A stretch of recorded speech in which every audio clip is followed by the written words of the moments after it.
We're talking about shunning the ways of Jāhiliyyah. And in the farewell sermon, the Prophet ﷺ spoke about many different aspects, and amongst them, he mentioned the ways of Jāhiliyyah. And from the ways of Jāhiliyyah were bid'ah that were rampant. It was oppressing the poor and so many other things, and of course, oppressing women. And because of that, I wanted to talk today about the oppression of women. And my argument is that there was only a short period in human history where women were not oppressed, and then before that they were oppressed, and today, until today, they're oppressed, and they cannot escape certain ideas and ideologies. So this is what I call being trapped by an idea. And many Muslim women today, even though Islam came to really liberate them, they're still trapped by certain ideas or ideologies. For example, until now, Muslim women will ask you certain questions that they really shouldn't be asking. They'll ask you things like, why is it that a Muslim man can marry four and a Muslim woman cannot marry four? And this is a question, if you contemplate for 4 minutes, you'll find the answer. It's not a difficult question. It's very clear why. You can ask the sister, is that what you want for yourself? No. Okay, do you know a bunch of sisters who are fighting for that? Look, who are you making this argument for? Did you consider this for 1 minute? Do you know what it means to marry 4 men? And cook for 4 men, and clear for 4 men, and have children for 4 men? What kind of an argument is that? Yeah? And you have 1 deadbeat husband, now you have 4, mashallah. Men are barely doing their job anyways, and you want 3 more jerks like him. Fantastic. You know something? Muslim women will come and ask you, why is it that men pray in the front and women pray in the back? And they're always angry when they ask you that question. I want you to introduce me to this guy who taught you that there's something wrong with praying in the back, that it's offensive to pray in the back for some reason. I want to meet this guy, and what's his logic, what's his reasoning? Why do we accept this argument that if you're in the front, you're better than the one in the back? Yeah? Maybe in the buses, when they did it in the Americas, it was different. Yeah, the coloreds are in the back and all that. But this is not the same situation. And you're a Muslim woman, you know how women pray. Did you consider for a minute what would happen if women prayed in the front and the men prayed in the back? And that would be the only time brothers will really fight for the front row, right? I mean, like, there's no room, brother. There's some room. Just move over a little bit. Yeah? Everybody, Imam, please make the sujood very long. Jazakallah khair. Yeah? It's the only time there's khushu'. Did you consider that? I mean, if you consider it for a moment, you'll see that it doesn't make any sense. Why was there no male prophet ever sent? Okay, so what? Suppose now there was a female prophet sent 15,000 years ago.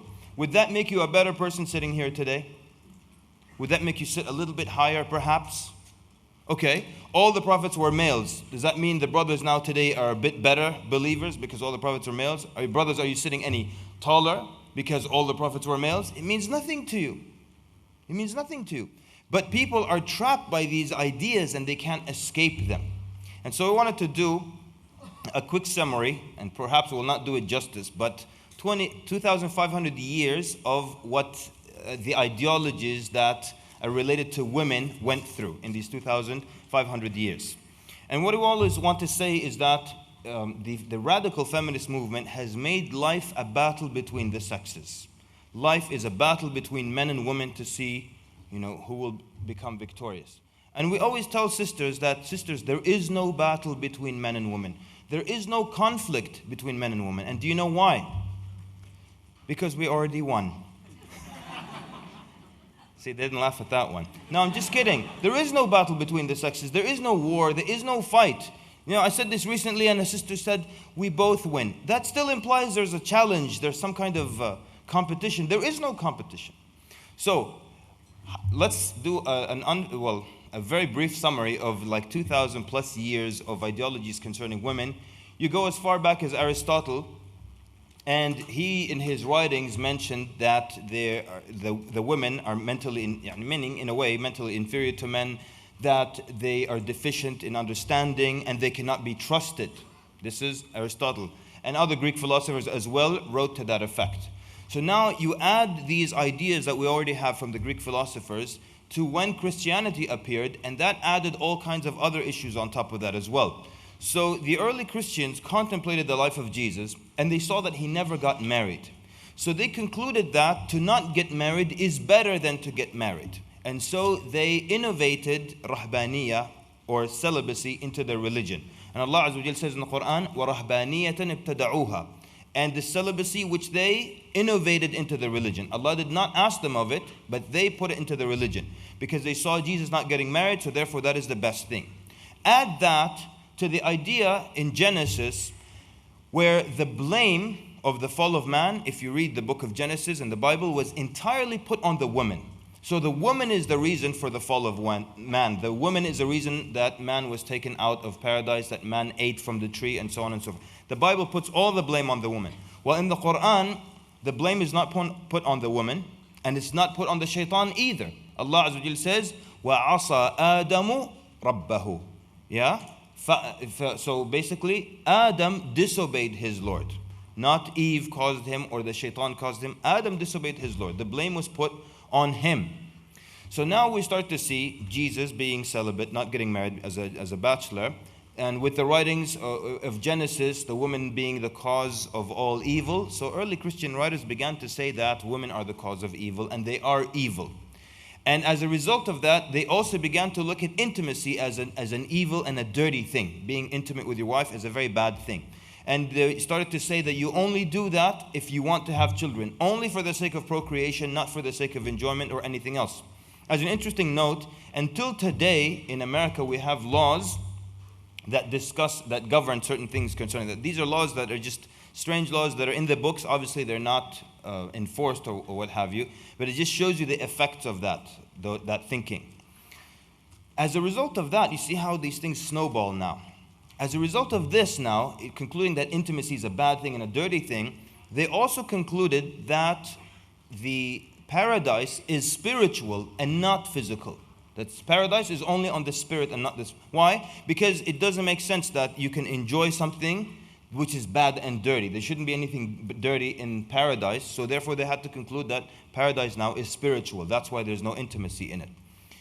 And of course, this is a concept that doesn't make sense to them. And even in their movies and their writings and their books, how do they portray paradise? Physical. Because it doesn't make sense that it's spiritual. How can a spirit enjoy things? Every time you take a drink from the nice drinks of Jannah and it just spills all on the ground again. Try to pop a grape and it just flies the other way. Now you're upset with I am going to fire these servants of mine. Every time they pour the drink, So it doesn't even make sense to them that it would be spiritual. But all this as a result of this spiral, this effect, yeah? So then what happens? Then the early Christians, they encountered the Muslims for the first time. And when they first encountered Muslims, they were very surprised to find that Muslims marry four. By the way, sisters, if you follow this chain of thoughts here, you will see now why the West has issues with their hijab if you pay attention. So they first came into contact with the Muslims and they concluded that these Muslims must be oversexed because a man can marry four. You get 71 or whatever number of virgins in paradise. And this was until after 9/11, this was a very big problem. This was a very big problem for them. And they kept writing about it to those of you who were in the States or North America, or maybe even some of it came down here, that constantly they talk about the Hur al-Ain in the newspapers and on the television programs. And some imams buckled under the pressure. One speaker said, no, Hur al-Ain, they're not women, they're cotton flowers. Yeah? And Allah says, وَزَوَّجْنَاهُمْ بِحُورٍ عِينٍ. We wed them to cotton flowers. But what are you going to do with a cotton flower? Smell it. What are you going to do with it? It's ridiculous. But he buckled under pressure. Okay? So Brother Farhan Noor, if it doesn't work out, I'm sure there are cotton flowers around the city. So what happens now is they start to see that these Muslims must be oversexed. That's why it's so casually mentioned. It's not a dirty thing in Islam. They look in Surah Al-Baqarah and they found intimacy with the wife mentioned in the middle of the verses of i'tikaf, worshipping Allah Azza wa Jal. So it's not a bad thing, it's not a dirty thing. So then they concluded that's why these Muslims are like that. And they even, some of the early Christians, when they first encountered the Muslims and they saw the Muslim women fully covered, they said these Muslim women are fully covered because if they weren't covered, these wild savage men would attack them. That's why they're so covered. And then you get all this fantastical construct where the harem, for example, and all kinds of things from Hollywood. The harem is a ridiculous concept, basically. It's this woman, as you've seen images of what the harem is supposed to look like, a woman that is scantily clad, but mashallah, tabarakallah, she's still wearing niqab, yani. Everything else is exposed, but she's wearing niqab. She has some kind of haya. Don't write her off completely. Likewise, if you remember, those of you old enough to remember, in the early Hollywood movies, they always portrayed the Arab as what? Always this oversexed guy. Always, if you look at the early movies, always has busted up, broken teeth. One eye's looking this way, one eye's looking the other way. And the Arab always, in all these early movies, asked one question: how much? How much? Even until more recent movies, yeah? I don't want to give too many titles, and just so you know, this is my field of study, okay? It is. I studied communications, we focus on media production, so we study this kind of stuff, right? So in the early movies, always the Arab was the guy just crazy after women. In the 80s, they had a series of movies about racing, Cannonball Run. The Arab was always a crazy guy wanting women. Even until more recent ones, there's a movie with this horrendously horrible actor, Van Damme, right? And Bloodsport. And you remember there's a guy with a ghutra. He looks Cambodian, but they put a ghutra on him, and he's the Arab guy. And he wanted to take the white woman up to his room and everything, and then they had that game where they take the coin out of his hand. Again, it was that image of the Arab being crazy like that. Then what happens? So we're looking at this is continuing now, and even until 50 years before the birth of the Prophet ﷺ, bishops were gathering in France to debate whether or not the woman had a soul. Yeah. Then the West starts to go through a number of things that bring them to where we are now. One of them being the Enlightenment era. And in this period of time, they went through a number of different, re-examining a lot of thoughts, some of them being scientific, and that's when they start to say that's the earth that revolves around the sun and not the other way around. Some of them being theological, Martin Luther King protesting against some issues in the Catholic Church, and some of them being social. And the social issues dealt with women. And so now, for the first time, we start to see some kind of writings. Even though, still, even despite this, we see the philosophers like Voltaire, Jean-Jacques Rousseau, which is like a Genevan philosopher. And he writes a book entitled Emile. And this was written about 1757. They say it's written between 1757 to 1761, anywhere in that time period. And in it, he writes about they should have education for women, but it needs to be according to their lower intellect and according to what they could understand. And then later on in the 1800s, you start to see others like Mary Wollstonecraft and so on, writing about women's rights and so on. But then comes the Industrial Revolution, and in the Industrial Revolution, you have, especially in England, a lot of women entering the workforce, and you start to, for the first time, hear about demand of equal pay. They're working the same number of hours as the man, so we should get equal pay. You start to see these are just briefly some of the stepping stones.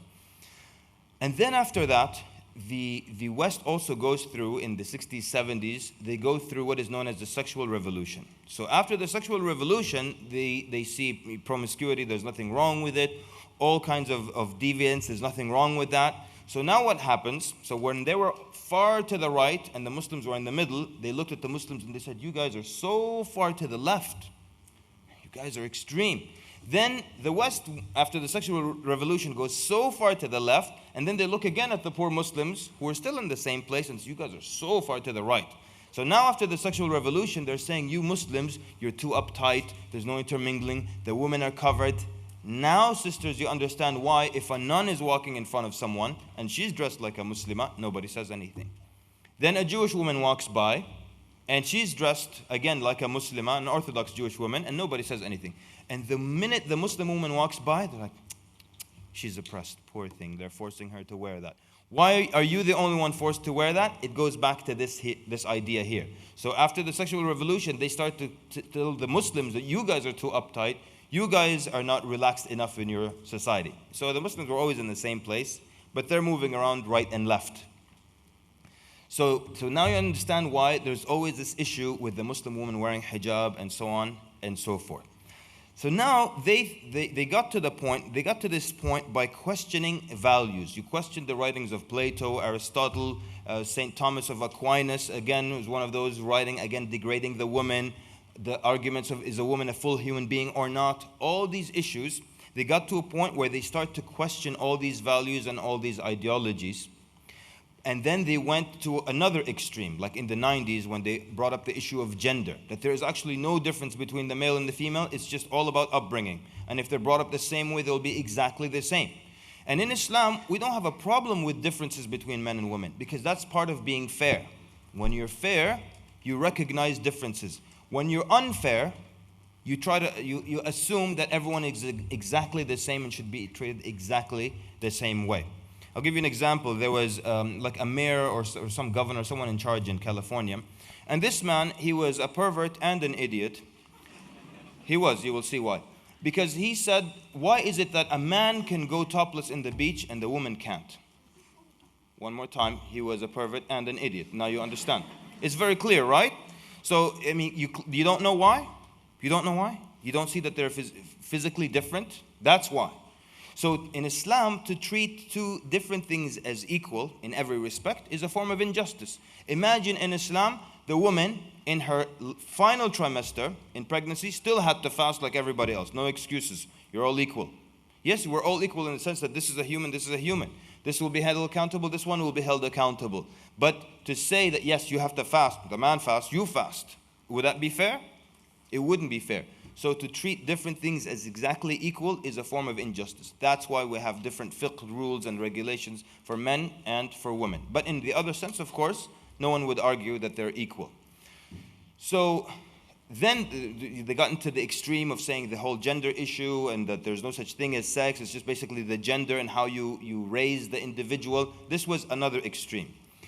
So what's happening is that the way women, Western women, or women in the West got to the point that they are today is by challenging these values and challenging these ideologies. One of the problems is that we know, of course, and we all will agree, that the Muslim woman today is not in a good situation if you consider the Muslim lands. They're not in a good situation, but it has nothing to do with Islam. It has to do with cultures, it has to do with ideologies, it has to do with all kinds of other things that keep women down, not because of the teachings of the religion.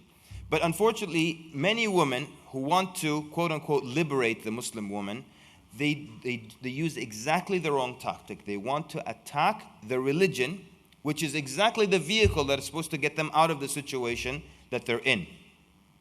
This worked for the West because the values they had were written by men and humans. But our values were from Allah Azza wa Jal and His Prophet Sallallahu Alaihi Wasallam. We don't challenge these values. That's the same vehicle that will get you out of the bad situation. You don't destroy that vehicle. So with this issue then of women being liberated, are they truly liberated today? And this is one of the things, for example, let's just pick hijab. People want to attack hijab. And so why are you wearing hijab? You're oppressed. All these arguments. And leave the hijab. Let's see what happens when you remove the hijab. Are you liberated when you remove the hijab? And I always quote this a student at the UCLA University in California, and she was a senior, a psychology major, and she made an experiment. She was a Chinese American lady who was not a Muslim, and she experimented with hijab. Maybe some of you have read what her experiment was.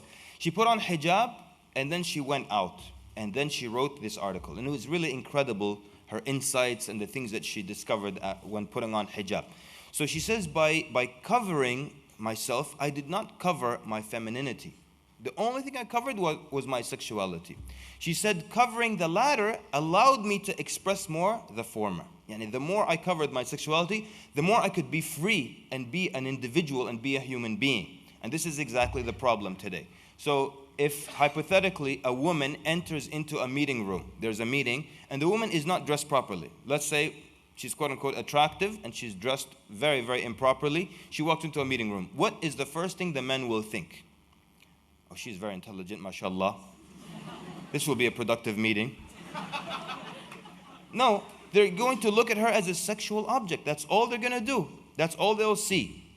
So no matter what she does, no matter how hard she studies and reads and how eloquent she still is looked at as just a sexual object. The minute she covers that, she'll be looked at as an individual. And there were many studies that were done. There was a university in Brussels that did a study on the inversion effect. It's something called the inversion effect. It's basically, the inversion effect deals with the human being's inability to recognize faces when they're upside down. And you've probably all seen images upside down, a face upside down, and you have a tough time recognizing the individual. Now, we don't have a problem as human beings in recognizing objects that are upside down. You see any object upside down and you know exactly what the object is. But when you see a face upside down, you have to struggle, and sometimes you can't figure out who the individual is. So in the University of Brussels, they made this study, and they found out that men had a hard time recognizing faces of other males upside down, but they had no problem recognizing the faces of women when they were upside down, just like they could see objects when they were upside down. So they concluded in this study that men view women as objects. Men view women as objects. Likewise, there is another university, University of Kansas, and they did a similar study, and they actually tested women, and they came to the same conclusion, that women saw other women as objects as well, because that's what the society trained them. A splash of colors on their faces, and wear this and wear that, and do all kinds of things to their appearance. So even women would see other women as objects. Now, in the University of Michigan in 1989, they had a similar study. This is obviously a lot older. This study was conducted in 37 countries. And in these 37 countries, they also found all people throughout these countries saw women as objects as well. So what if someone says, well, this is proof that it's not just the West who has this issue. It is proof, we're using it as an argument to say hijab. When you don't have hijab, that's how men look at the woman. Because the woman, the man, Allah created the man, he is attracted, or he is aroused by looking. So if he sees a woman as an object, no matter what country and what religion he's from, that's what she will be, an object. And that's why if you look at, for example, let's just pick on the United States of America. In America, we cannot accept a woman in a high leadership position if she looks like a woman, if she's effeminate. So she has to look what we call androgynous in the English language, right? So the androgynous woman, that's the one that has short hair, that wears these business suits, that doesn't show her emotions and acts more like a man, right? So if you look at Western women in very high and powerful positions, you'll always find that they have this look. Let's start with your Iron Lady, Margaret Thatcher. And because she recently passed away, a lot of you, even though you're too young to remember her time, you've probably watched the documentaries about her life, and you've probably noticed that part where in the beginning, in her political career, she was very effeminate, and her voice was very high-pitched. Any of you remember that? I mean, from the documentary? Yeah? So her voice was very high-pitched, right? And then her advisors told her to make her voice deeper. Yeah? And that's why if you listen to her videos, she's always like, I met with the president of Pakistan. And it's like deeper then. Then she retires from politics, and her voice is high again, because now I don't have to do this for men anymore. So the men couldn't accept her when she had this high feminine voice. So now she's got short hair, she's wearing these business suits, walking around like this, deep voice, because a man can't accept a woman in the West if he sees her beautiful, if she sees that she's effeminate, because that's, for him, that's a sexual object. I'm not going to take orders from a sexual object. I need you to look more like me, like a man. And let's go through a lot of the Western women leaders. For example, we had Madeleine Albright, for example. Again, short hair, frown, that business suit. We had one that all the comedians were constantly making fun of her as being a man during the Clinton era as well. Who was it? No, Clinton.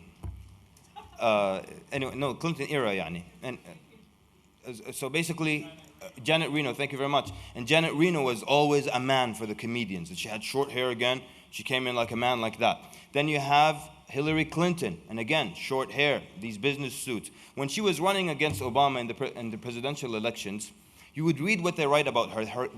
Their critiques of her is that she was stoic, meaning she did not show emotion. She was very dry, didn't cry, all these things, not very woman-like. Then one day, she choked a little bit as she was speaking, and I actually think she was faking. It didn't even look real, but she pretended to choke just to show that she has some feelings, and guess what? Immediately the next day, do we really want a woman who cannot control herself for his breath? So, as they say in English, damned if you do and damned if you don't. So what do you want from this lady in the end? Then we also had Condoleezza Rice, but she was a real man, of course. So she was. So what's happening then is that we start to see that people are not able to accept the woman in a place, in a leadership position, because in a lot of countries now, not just picking on the West anymore, in a lot of countries the woman is just a sexual object, and you can't take orders from a sexual object. So then, even though women think they've been liberated, they are still trapped, and they're still stuck. They still have these problems. How can you escape that? And what we argue to people is that the escape and the way out of that is through Islam. And for Muslim women, it's through Islam. That's the only way you will win over all these millions and millions of oppressive men. Yeah, that's the only way, to use Islam. But like I said, some women, they start to attack Islam. They start to attack the ahadith of the Prophet ﷺ. They even start to question the meanings of the ayat of the Quran. There was a woman in the United States, a revert, who doesn't speak Arabic, but she said she's going to reevaluate the Sahih hadith of Al-Bukhari. They asked her, how are you going to do it? She said, basically, I'm going to read the hadith and I'm going to think about it. And if it does not agree with the woman's point of view, it's weak. Okay, so she's going to, okay, first of all, like I said, it's interesting, she doesn't speak Arabic, so she's going to rely on the translation of some man overseas who is paid minimum wage, and she's going to use that to decide of the hadith. The second thing, did we have like a vote and the majority of the world's sisters liked you and said, yes, we want you to do this for us? So the problem is they try to reevaluate and they try to challenge some of the known established values of Islam. So if we couldn't agree on what the Prophet ﷺ said, what on earth makes you think we can agree on what some strange sister said? And I always liken this, when you want to attack Islam, which is the vehicle that will save you, to having to make this long journey across the desert, and you only have your camel, and then after 2 days into the journey, you stop, you slaughter, and you eat your camel. You basically just killed the vehicle that's supposed to get you across. So how you expect to make this? And we've seen some crazy things written by some people claiming this is how to get their freedom or to get their rights. They think that their fight is with Islam. Islam never ever oppressed women. Your fight is not with Islam. Your fight is with all these cultures, it's with all these men, it's with all these, whatever these, whoever it is, wherever they are, but it's not Islam. And people sometimes don't know like where the problem is, and they don't know how to pick their battles. So there was one, and she was saying that, she was challenging the authentic ahadith, and she said that there are certain ahadith of the Prophet ﷺ in Sahih Bukhari that are misogynistic. And you know what misogyny is? It's hating women and hating girls. So she said the ahadith of the Nabi ﷺ are misogynistic, and therefore they need to be thrown away. And others, in their way of understanding this, is they attack the narrations of the hadith. Every time I'm going down a road and there's a hadith in the middle of the road, let me just chop it down. That's the most unintellectual way of dealing with an issue. Hadith says this, oh, that's the only thing standing in my way now? This hadith? It's weak. To the point where, and this is very recently where we were reading this, we're at a conference and someone presented this paper at the conference saying that that some of the hadith have narrators from the companions that were not trustworthy. And if you look at the muhaddithin, they say that the companions are all udul. The companions are all trustworthy. We don't say this companion was not trustworthy narrator, because these are the people who brought us the Quran. And the Quran was preserved in the same way as the Sunnah. So if we start to throw doubt on the companions, then it's going to open the door to attacking the Quran, all kinds of other things. So they said that Abu Bakr, and it narrates a hadith, they said Abu Bakr was untrustworthy, and to quote them, that he was also a convicted felon. But is that the situation? First of all, no one said he was untrustworthy. Abu Bakr radiallahu anhum, he was a companion, and basically what he had seen was that he thought he saw Al-Mughira ibn Shu'bah committing a fornication or zina. But what had happened is Al-Mughira ibn Shu'bah was married to this woman, but he was married to her in secret. And Umar radiallahu anhu forbade getting married in secret. So he couldn't say, this is my wife, so he kept it to himself. So Abu Bakr came with some of the, his name was Nufay' ibn al-Harith, and he came with some of the companions. Then one of them withdrew. So now we don't have 4 witnesses, there are 3. So he was punished for that, and the Quran says that his testimony is not to be accepted. And Umar would tell him, Tub aqbal shahadatuk, that make tawbah, I will accept your testimony. But he didn't want to refuse or recant his testimony. So basically what happened is that in this issue, yes, his testimony would not be accepted in court. That doesn't make him a not reliable narrator of the hadith. The point is that the attempt to get women out of a bad situation is now through attacking Islam, attacking hijab. Oh, hijab is just a custom of the Arabs, okay? And you see this like debates, women debating, is it hijab or niqab or what is the other thing? Convertible, whatever, yani. There are all kinds of hijab, right? All kinds of different names for them. The convertible is the one that comes up and down, yeah. Salah time, it's up, you know. Then there's hijab that we call sample. That's the one where it's a proper hijab, but there's a hair sample sticking out. And then there's useless hijab. That's when the woman covers every little bit of hair and she's wearing very, very tight clothing. So who on earth told you that the hair strand is not as dangerous as body parts being finely defined? Anyways, then these things make, especially Muslim sisters dressed improperly like this in that kind of hijab, they make life difficult for people like, Brother Farhan Noor and others. You will regret ever giving me your name and telling me to make this joke. Anyways, so the problem then, so these are issues of Jāhiliyyah. The issues now that oppress women today, they're issues of Jāhiliyyah. They're not issues dealing with Islam. All the whatever it is, you just make your list. I don't even know the list. The honor killings and how, the dowry is given to the man. You guys got it good, man. Recently, I was in Europe and this lady came to me. She said, this guy, this doctor, we're engaged and he's demanding that my father buys him a house and furniture. I said, oh, excuse me? Like, what? He's a doctor and your father has to buy him a house? Like, yeah, that's how we do it. I'm like, I need to get married from this type of the world. Anyways, the point is, it's these ideologies have nothing to do with Islam. That's your fight. And of course, this is our fight too, right, brothers? And we're okay with that. We're okay with women being in a bad situation today. And this is one of the problems, that people just want from the religion what will make them comfortable. And they don't want from the religion what will take from them and make other people comfortable. Recently we were sharing some male chauvinist jokes with Shaykh Walid Basyouni. And Shaykh Walid said something very interesting. He said, we don't have such extremely mean jokes in the Muslim lands about women. Like, and these were very, I'm not even going to repeat them, like very, very mean jokes, yeah? And it's interesting, we don't, I can speak for the Arab world at least, in the Arab world we don't have such incredibly cruel and mean jokes, and that reflects something.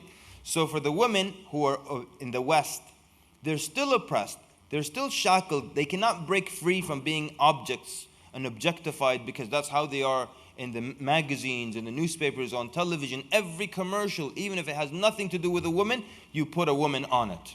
So they can never escape that. It's impossible for them to escape that.